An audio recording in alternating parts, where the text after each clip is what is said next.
Are you good to go? Excellent. Hello, everybody, and welcome to the Talk to Danielle podcast. I am your host, Danielle C. Baker.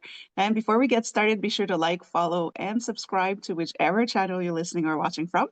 And of course, this is season 3, so I do invite you to go and check out the 2 previous seasons. There's some topics there that may resonate better with your realities today. So you can check those out.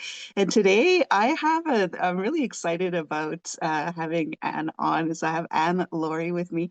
And we've talked before off camera about the work that she does. She does amazing work with especially language development. So I'm going to put the spotlight on her. Thank you so much, Anne, for coming on.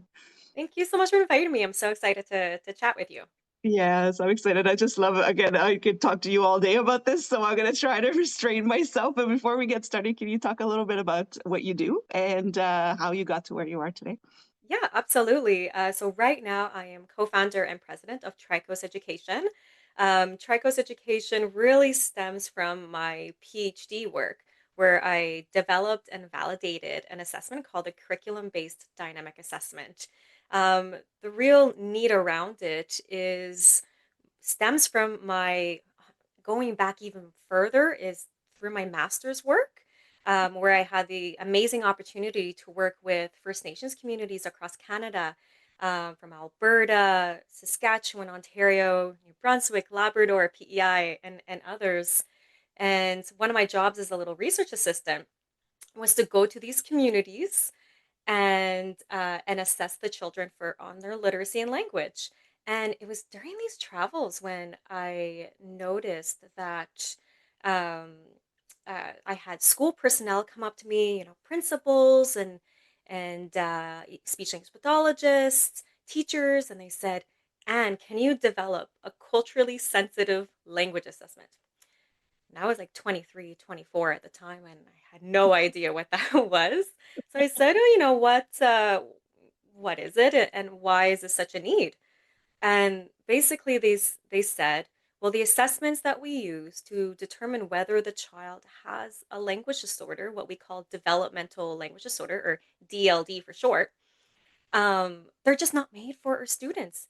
These assessments are normed based on often American English only speaking populations.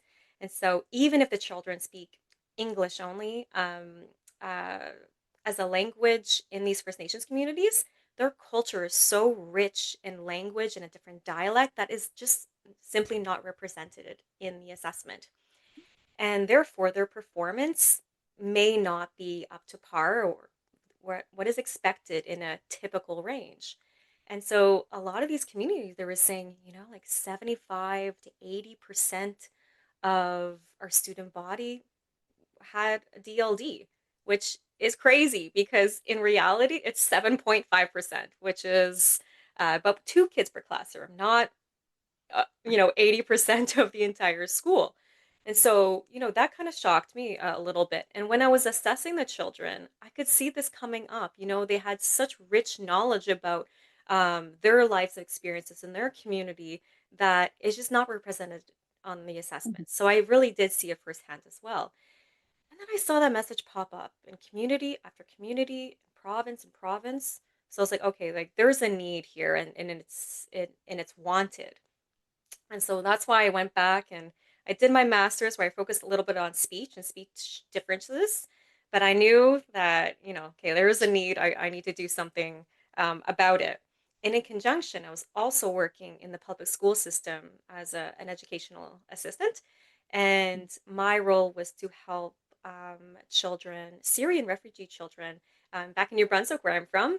In about 2015, 2016, we had the first wave of Syrian refugees. And before then, we didn't really have this influx of diversity in our schools. So the schools were a bit scrambling on, knowing what to do with these students who had to learn the language, which was like English or French. And I worked with some amazing children, but I just knew that, there was some of them that I was like, there is Yeah. something, and we don't know what it is. And so then I would go up to the school personnel and they would say, well, they just need more time. We don't have anything to really identify whether they have something. They just need more time. and Yeah. that did not sit well with me. So I was thinking of both experiences with the over identification of DLD and First Nations group and the under identification of DLD with Syrian refugees. Yeah. It's like I couldn't believe that there was such a large population just not being like their language needs were not being identified and met. Right. And so I went to Concordia University for my PhD under the supervision of Diane Pesco, who is lovely, and she's done a lot of work with assessments and multilingualism. So it was a perfect fit. And that is where I developed the curriculum based dynamic assessment, the CBDA. And that is it's a culturally sensitive language assessment. It is truly made for anyone as long as they have a little bit of knowledge, communication abilities in English or French, because the assessment is in both languages. So we can assess the children in their second or third language. And now with TRICOAST, we're trying to bring this assessment to the people who would find it useful, whether it's speech language pathologists, privately or in schools, or resource teachers as well. You know, they're the ones who are often assessing children one on one, and they're with the children pretty much every day. So yeah. Yeah. That's amazing. And this is where the work really resonated with me, but both on a personal and professional standpoint. Because personally, I was going through a range of assessments myself from grade 3 to grade 5 or so. And was around the time where my mother had joined the army. So we moved from Quebec to Ontario, and I was only speaking French at the time. And now I was being assessed in a language I didn't understand. So, we always say we catch English. We don't learn English. You just kind of catch it when you're a child. You don't know how you learned English, but you do. But it wasn't enough for me to go through those assessments and those language assessments because it wasn't in my language. So I know personally what that's like to just hear words and you're thinking, I don't know what this means, or you can't express them properly because you don't have the Exact vocabulary. exactly. So imagine if you had DLD, Yeah. and then you would be kind of stuck and you wouldn't have received the support you needed. Like you're lucky that you were able to e- catch on and be up to par with Exactly. your peers. But gosh, like for the 7.5% of the population who, who they'll feel stuck.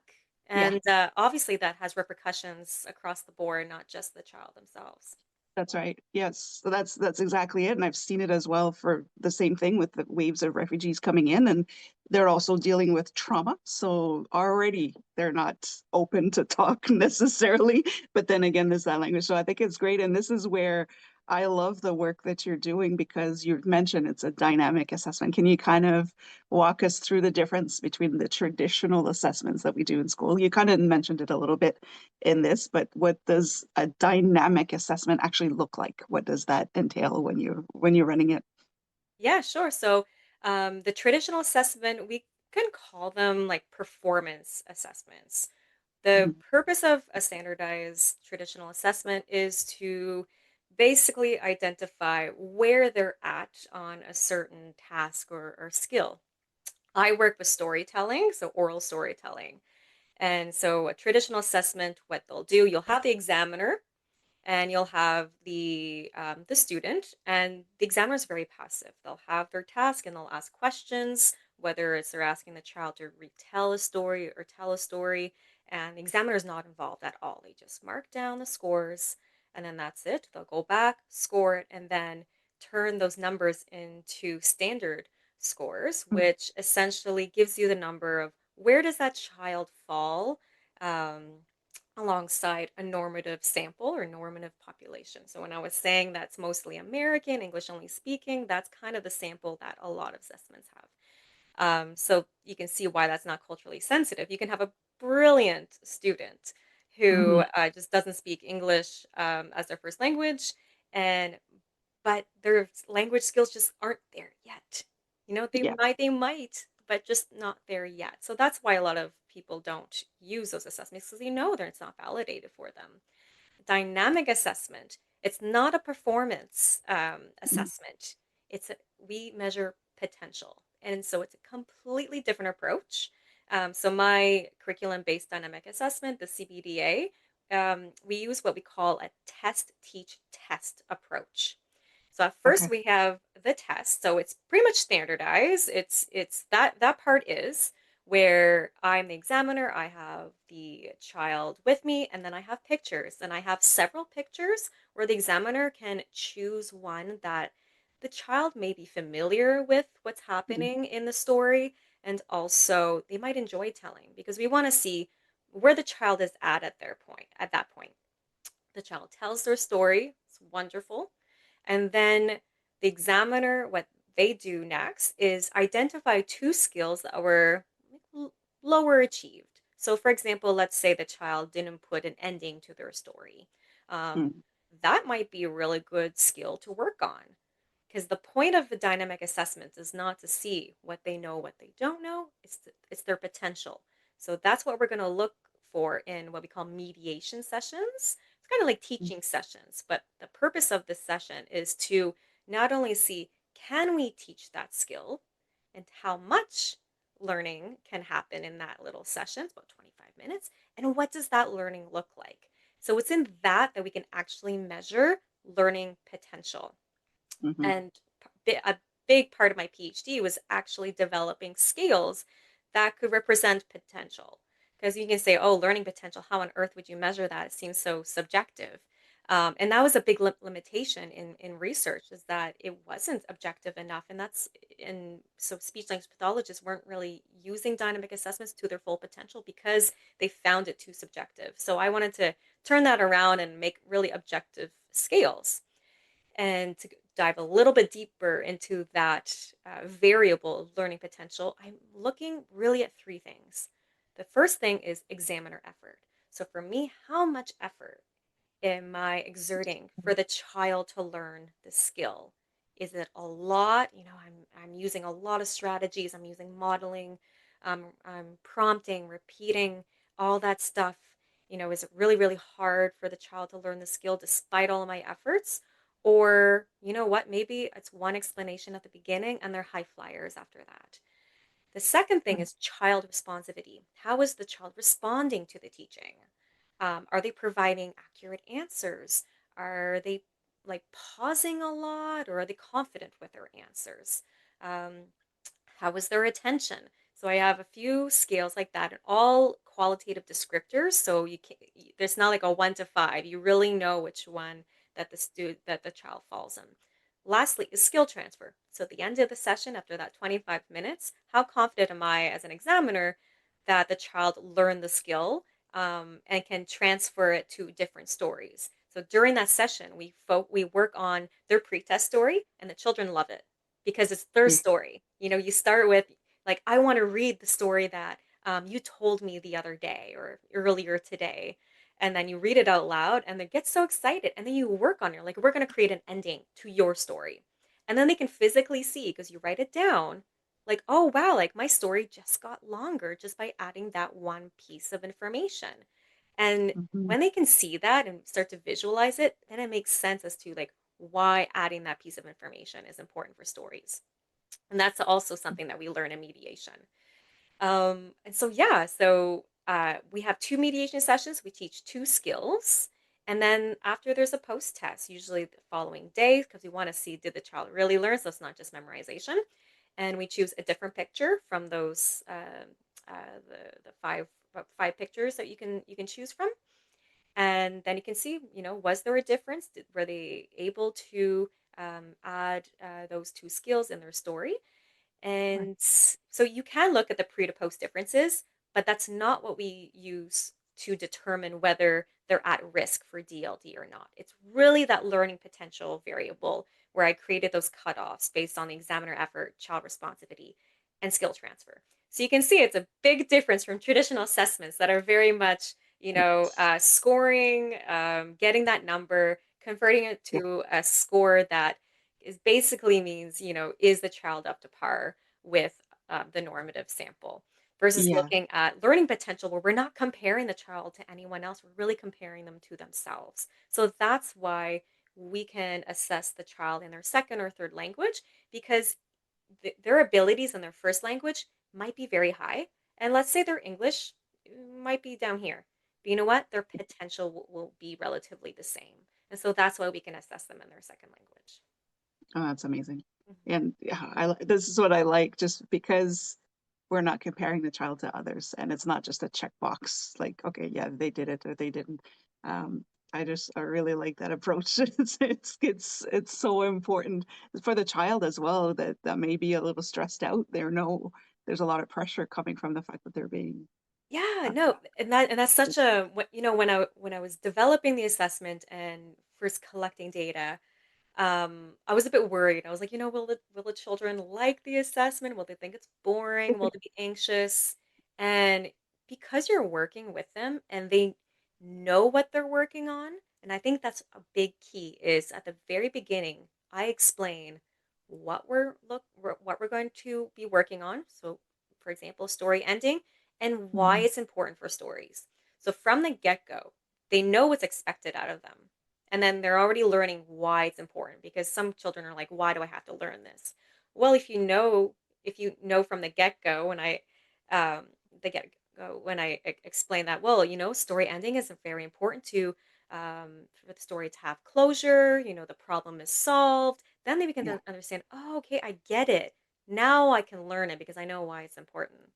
And so yeah. they learn that at the beginning, and then when we work on the skill with their pretest story, and then we go to another story, and that's really dependent on the child's interests. It can be a personal story. If you see the child loves telling personal stories, well, ask him to tell them an ending to something that happened to them the other day. And we can Yeah. work through that. So, and then we can even see, is the child, might be more comfortable with personal stories rather than fiction stories, so, based on one picture. You can use any other type of story as well. So within that, you're learning about the child as a learner and what's their motivations, their interests, and their strengths, weaknesses, and all that. So yeah, it's just the wealth of information that I was able to get from this type of assessment where the children actually really enjoy it. And I even had fifth graders in my sample. So my PhD was kindergarten to grade 5. The assessment now is up to grade 12. The end of high Wow. school and end of high school in New Brunswick, and we can use it with them. But I had some children come up to me and said, "You know what? I had no idea. The teacher would always say, stories. You have the beginning, you have something happens, and then the end. But I never truly understood what that meant." And I was really surprised of the amount of children who said that. And we call that Mm, narrative schema.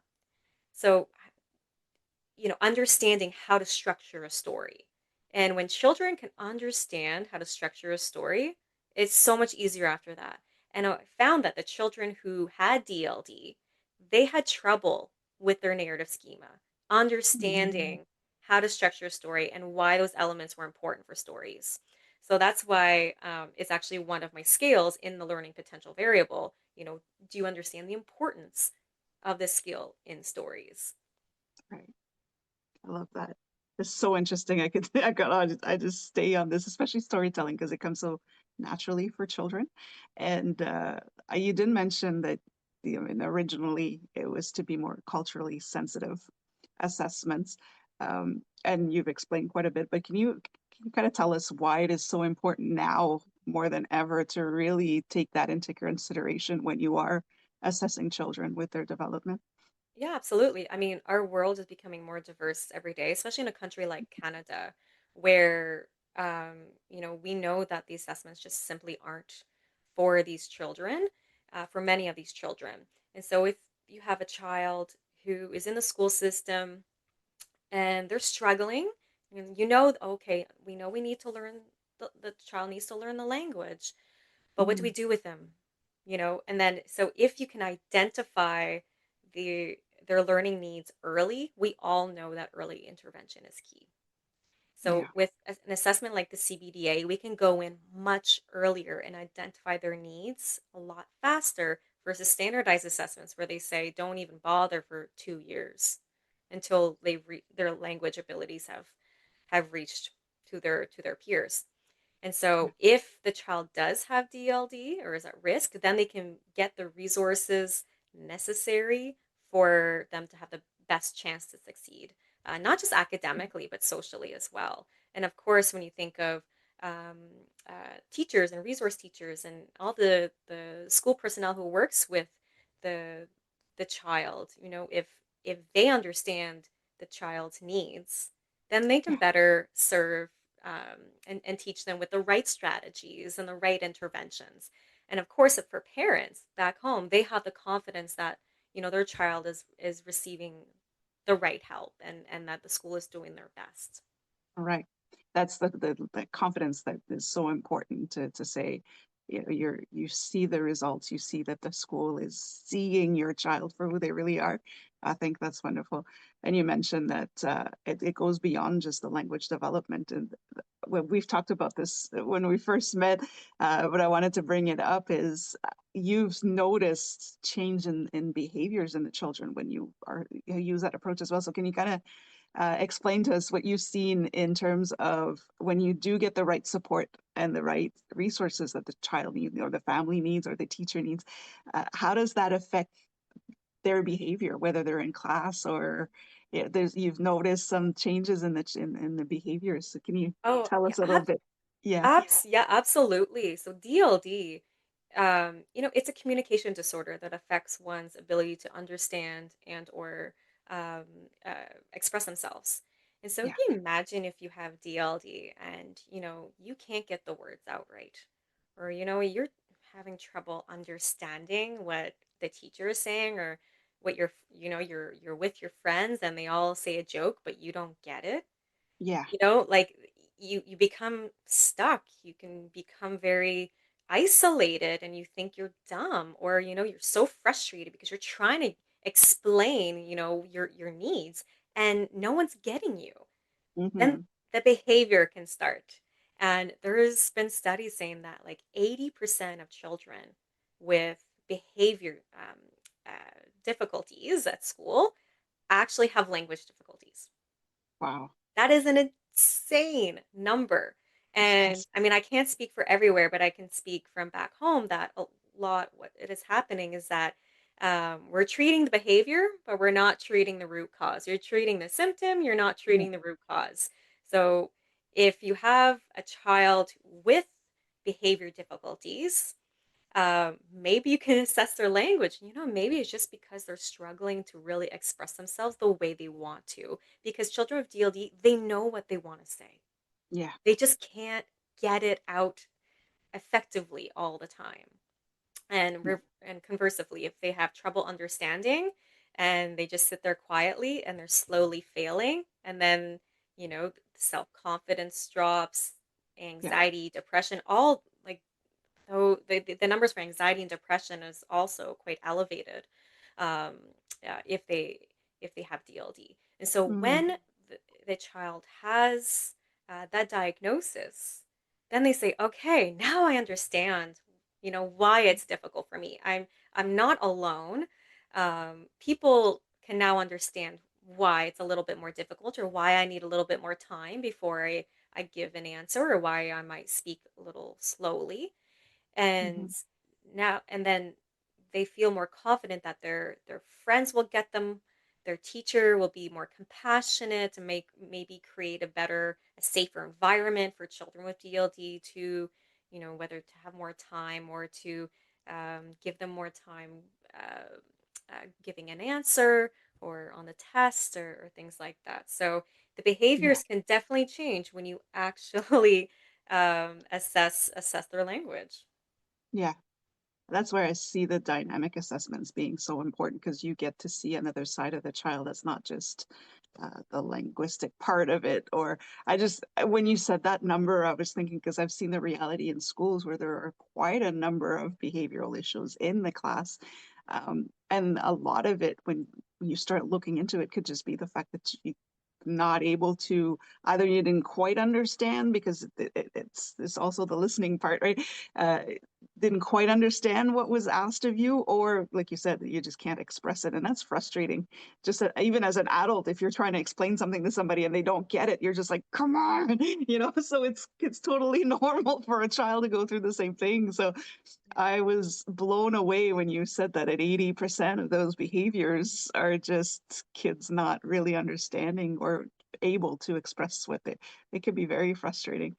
Um, Leads me into because you have books that come along with the program as well, and that's the also an explanation. I mean, it's wonderful for the storytelling, but can you explain a little bit more about the books and how they are important for the work that you're doing? Yeah, absolutely. I mean, if you were to tell me a year ago, were you writing children's books? I would have been like, absolutely not. That's, we're focused on the assessment and all that stuff. But Mhm. um, the books came about because when we were talking to school personnel or school districts or even, departments of education about DLD, they kind of just glossed over and didn't really understand it. And we realized, oh, they don't know what DLD is. Right. They know dyslexia, they know ADHD, they know autism spectrum disorder, but DLD, despite it being extremely prevalent, very few people actually know what it is, and so they're not going to buy into an assessment they don't really if trying to sell a solution if they don't Yeah. understand the problem, if they don't know they have a problem. And Yeah. so we were trying to find, as a team at TriCoast, we were trying to find ways to raise awareness around DLD. And it was actually our team member Robin. He's an amazing illustrator, and also does marketing for us. He came up with these characters. He said, "I have something to show you," and he came up these little characters, and he says, "I think we should write children's books." And I Mm. was like, "Well, I don't, it's not really on our radar." He says, if we want to raise awareness, we have to make it tangible for everyone. And this, we can get parents on board because everyone loves a children's book. Of course. There's, the colors and the characters and stories. So I said, well, let's give it a shot.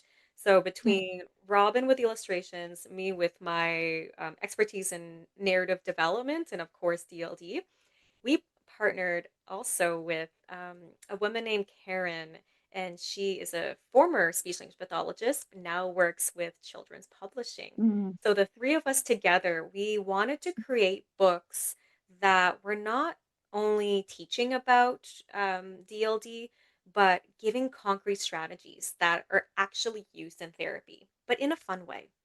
Right. So right now I have two books. The first one's called Drew and the Magic Pencil, and the second one is called Lily and the Magic Notebook. So there is a little bit of magic theme going on there. But every Mhm. single book, um, and there'll be more, has a mantra. So in Drew, it's breathe, wait, take your time. The words will come. You'll be just fine. Oh, wow. So because we know that children can't learn if they're not regulated. Hmm. So let's, breathe, let's take our time, and then let's try to get the words out after that. So the books have a mantra. They also have a tool. So Drew, we have the pencil. Lily, we have the notebook. And then we have strategies. Drew learns that with his magic pencil, he can draw the most beautiful drawings. And with his drawings, he can get his message out in a way that people can understand him. So it's his own unique way of getting his stories across. And with Lily, with her magic notebook, she has trouble following directions. Everything kind of gets mixed up in her head. So she learns to simplify the steps and write them down in order, and also advocate for herself, saying, can you repeat that, please? Or can you say it in order? So she learns how to self advocate, where Drew learns to accept help from friends, and then practicing together can give you the best outcome. And then at the end of each book, we have a call to action to kind of reinforce the child who's reading the book to kind of keep going with the activity. So with Drew, we say, grab your own magic pencil and draw a story, then tell that story to your family and friends. They'll love it from the beginning to the end. And so kids are really excited with that. And with Lily, we kind of give a little notebook 2-pager and say, if there's something you like to do, follow the steps to guide you through. Or I think that's Yeah, what it I says. love it. So to kind of, okay, now you read this cute little story. You've learned, oh wow, like I can use different tools to get my message across or to understand.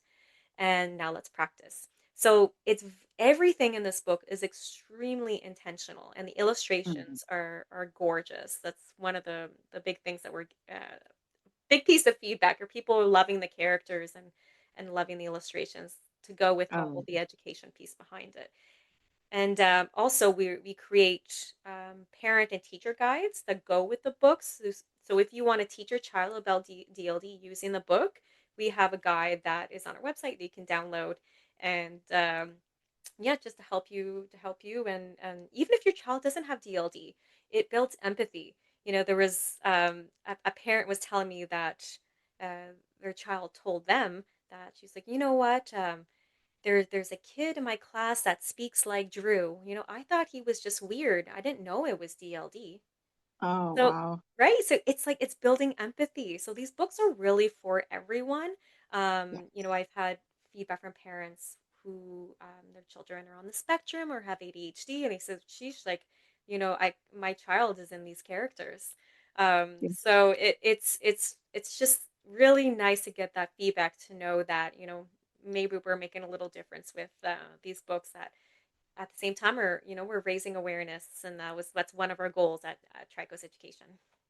I love that. And I do love, so I've noticed is we put a lot of focus on the child who may be struggling, but we forget about the rest of the class, and so the inclusion, the integration can be difficult sometimes too. So just sensitizing the other kids to the fact that we don't all think the same. You don't have to name a condition, but just say this is just the way our brain works, and it's just fine, right? And it's just, I love that it reaches everybody too, and it's Yeah, beautiful exactly. work. Because bullying numbers with children with DLD Yeah, is obviously higher than in whether if the child was typically developing.